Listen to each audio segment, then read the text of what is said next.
and you can see the impact. We should pull up the future shares as well as the Reliance share. That deal is off for now. We will have Mangalam joining us in a bit to tell us, this implication. It's huge for future retail. And in any case, their restructuring also was extended.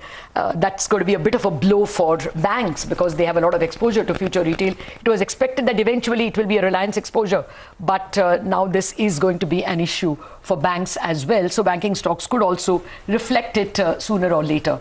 We are going to come back to the Reliance future retail Amazon issue in just a bit, but the monetary policy statement has also increased the bond yields by 4 basis points. And we have a group of experts joining us. We have Amandeep Chopra, Upasana Bharadwaj, Taimur Beg, Rajiv Anand, Aditya Narain and Lakshmi Iyer joining us, as you can see. Well, first up, Taimur Beg, would you say it's a less dovish policy? Has normalization started? No, very hard to say that normalization has started. I think that the imperative for normalization is down the road.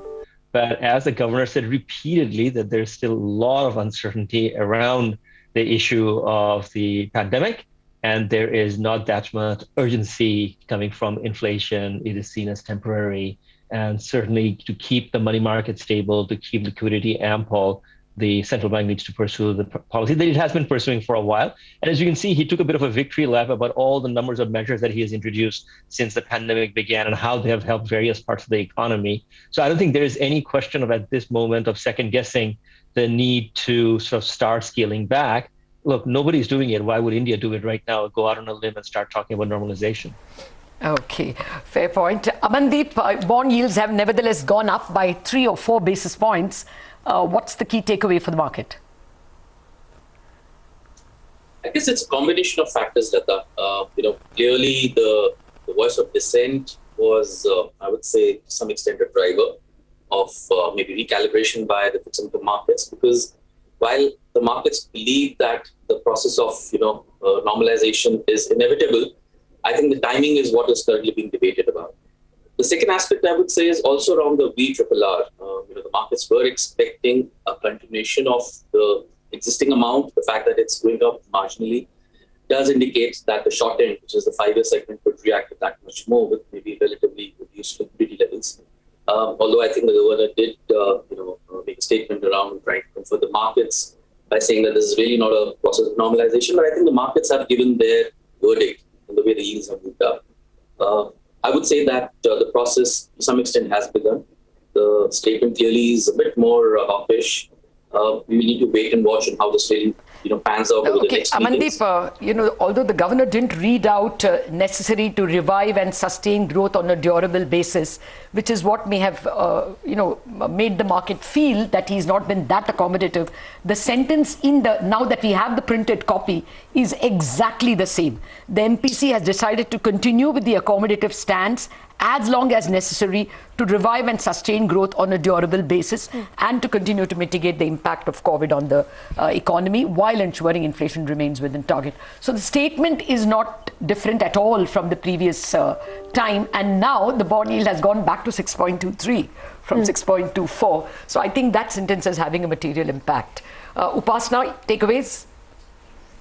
Lata, clearly this is not what markets were expecting. Markets were expecting a complete status quo across the board. So this is going to be a little bearish if I was to look at it in that perspective. The inflation forecasts were expected to be revised up, and that has happened, clearly slightly higher than what we were expecting. We were expecting around 5.5%. Growth, again, just to point out, as per the recent RBI bulletin, there was number for Q1, which had come about from RBI's expectation, which was a little over 22%. So the Q1 number now, RBI has projected a little below 22% and hence retained 9.5%. So that is broadly in sync again, I would say. So growth numbers remaining in line, inflation higher, and what was expected on the VRR was about 2 months later has been preponed. So there is a process of policy normalization in a much more probably smoother way as we go ahead. We may see the shorter end of the curve getting affected because of that much more. The far end probably will still be managed better because of the Operation Twist, which the governor again emphasized, Yes. the GSAP and others. But I think clearly this is relatively more bearish a policy. Okay. Go ahead. Lakshmi, what are some of your key takeaways? The VRR, which the bond markets were hoping for, that has been announced. Another $2 trillion, 2 trillion rupees in a calibrated manner. Growth forecast has actually been revised downwards for Q2, Q3, and Q4. If you look at the fine print, That's inflation only to forecast adjust to the higher Q1. And the inflation, as expected, is of course higher. So, what were some of your key takeaways? So a couple of takeaways from our end, looking at the policy, largely on expected lines. Of course, the 5-to-1 was a small knee-jerk reaction also from a market standpoint. But apart from that, I think most of the deliverables in line with what markets had been anticipating seems like that's what has been announced. In fact, the VRR markets, actually, it's a small surprise, not material. The expectation was the entire 2 lakh crore would be announced upfront. That's also been graded over the next 30 days. And there has been constant endeavor on the part of the Reserve Bank governor to downplay all of this, saying that, look, this is not a departure of the rate stance. So our sense is that the short end of the yield curve a tad more vulnerable. We could see the curve, which is so steep right now, could give way to a gradual flattening, with the short end of the yield curve moving a shade faster than the longer end of the yield curve. Markets will still have to wait for the next set of inflation numbers and some more clarity on the pandemic front before we call it a day as far as the rate easing is concerned. Okay. Well, I think the near term, I haven't got the T-bill yield, but I think there is a slight movement in the shorter term paper also, that is in the T-bills. Yields just a little bit higher than where they closed yesterday. Rajiv Anand, what's your sense? The cheapest of home loan rate is behind us? I think rates have certainly bottomed out. And I think, whether you look at it at a home loan rate or corporate rates, I think rates have certainly bottomed out. If you look at the swap curve, what it's basically telling you is that the process of normalization should start to kick in, somewhere in the vicinity of about February of next year, and is actually pricing in a 50 basis points hike in 22-23 and another 50 in 23-24. So I think in that sense, it's fair to say that that rates have bottomed out. But I think the governor has, in an environment where, on the one side, we're seeing economic activity being reasonably strong, inflation is higher than expectation, and the bogey of the third wave, continues to hang over us. I think the way that the governor has articulated, his stance in this environment is what I would call, leaving the door open. If the third wave comes, I think, liquidity will, in a sense, take care of us. I think the stance is clearly that we are beginning the process of normalizations, all other things remaining constant. Okay, but rates have bottomed out. But Mr. Rajiv Anand, what did you make of some of the other additional measures that were announced? TLTRO extended by another 3 months. Banks haven't really utilized much from that window. The second one is the deferral of the deadline to achieve the financial parameters under Resolution Framework 1.0, again, which has seen a meeker response when it comes to larger companies as well. And you've got some MSF relaxation. Yeah. So will these move the needle? Not really, Ritu. Like you rightly said, the TLTRO, in an environment where liquidity is so easy and banks are anyway struggling for credit growth, liquidity has never been the problem for us to drive liquidity. Demand has been, and so therefore, to that extent, the increase of another 3 months is not going to make too much of a difference. Similarly, on the MSF side as well. Okay. Well, actually, at the moment, if you let us pull up the intraday of all the banks, they've hardly reacted. It's remained where it is. The only stock which has reacted is actually Reliance, and of course the future group stocks. So clearly for the stock markets, the impact from Delhi, from the Supreme Court, has been more important. There's a clear, the Sensex and the Nifty have fallen, but it is not because of the policy. It's more because of the fall that we are seeing in the Reliance share and of course in the future group shares, which are not even there in the mid-cap index, so it's not really impacting any index. So Aditya Narain, nevertheless, to you from a stock market angle, this is a policy which you will not concentrate much on, or do you think you will take cognizance of the fact that some bit of normalization has probably begun? I would actually say it's a very supportive policy for the simple reason that the markets don't need any specific support. All they need is no bad news, right? The markets are running along. So I think to that extent, this has been pretty supportive. Even though they've upped the inflation guidance a little bit, I think the talk on rates remains, very, fairly dovish, right? I think that's one part. I think the second part where maybe the market could have hoped for a little bit more would have been in the form of greater credit direction or greater push towards credit expanding. Because I think the one thing that's missing from this entire market rally and this feel good is the fact that credit has really not picked up. And, at some point in time, that is implicit in the kind of market valuations that you're getting. So if there were a little bit of a bridge in the form of some form of, as I said, credit direction or a qualitative comment in terms of supporting credit growth for some sectors, that would have kind of helped. But quite honestly, at the moment, from an equity markets perspective, there is a party that's on. No one just wants to bust it. And, this policy to that extent has laid off doing anything that could trouble. Aditya, its chances are the Reserve Bank is not even attempting it because there is no credit demand. You must have heard the SBI chairman yesterday on our channel. I was almost pleading to ask him whether there's any demand. The credit limit sanctioned, 30% was unutilized. That has now improved to 25% unutilized. That is the state at which banks are. They've sanctioned credit and it is not getting lifted. So I guess that's why they must have refrained. That's where the challenge is, right? The really solid feel good that you have at a market level, you don't have at a demand level. Absolutely. Right? That perhaps is why this year is... Yeah, take a point. That's why perhaps this year is not a monetary policy year. This year is a fiscal policy year. The monetary policy year was last year. This year, I think the baton has been passed. But Taimur, I just wanted to come back to you once more on this issue of you saying that there is no normalizing. Were you anticipating that he would give a forecast of 5.7 on inflation? I mean, we are inches, centimeters away from the 6% upper limit of inflation, and he is guided for 5.7 for the full year.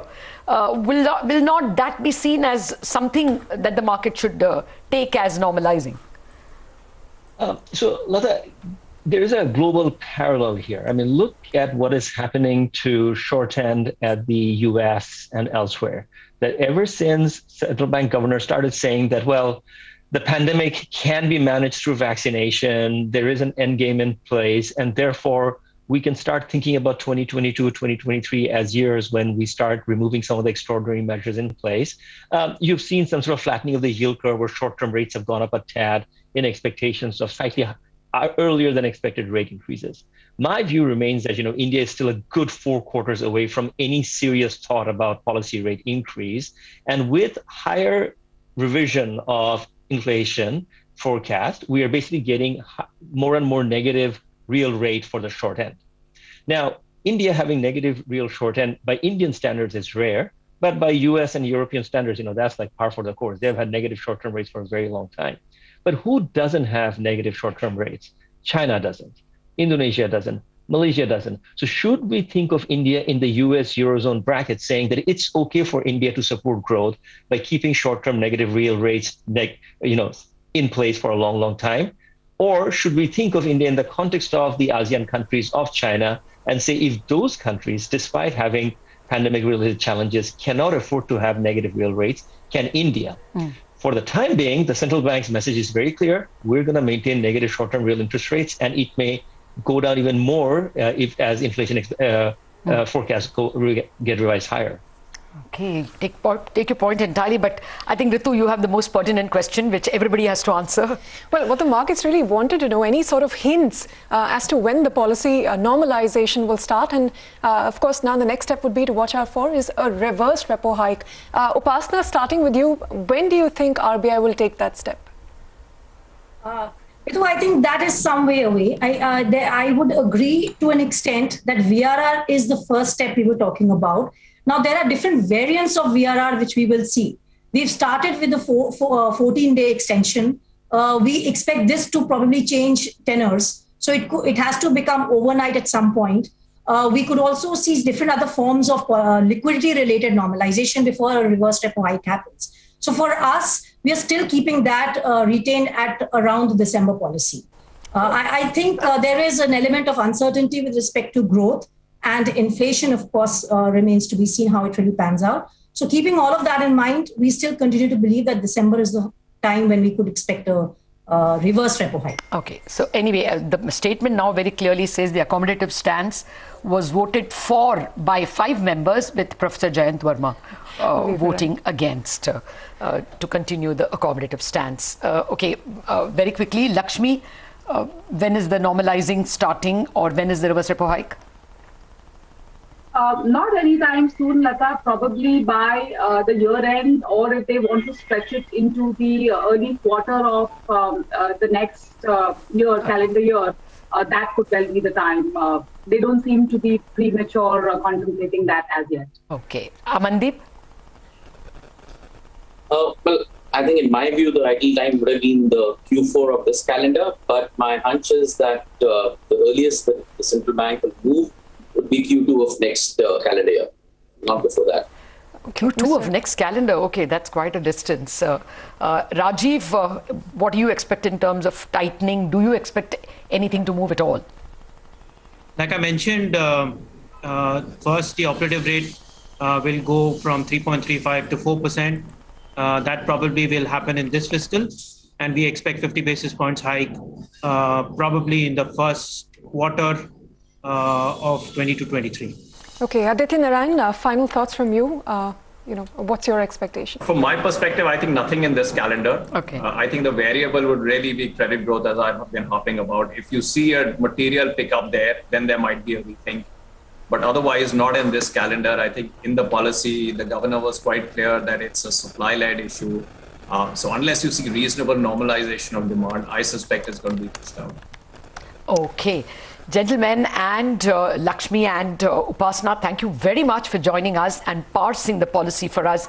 It is mildly less dovish. No taking away from that, and the important indications could be that the forecast is at 5.7% inflation, which is just 30 basis points below the 6% upper limit for the MPC. One member has voted against the accommodative stance.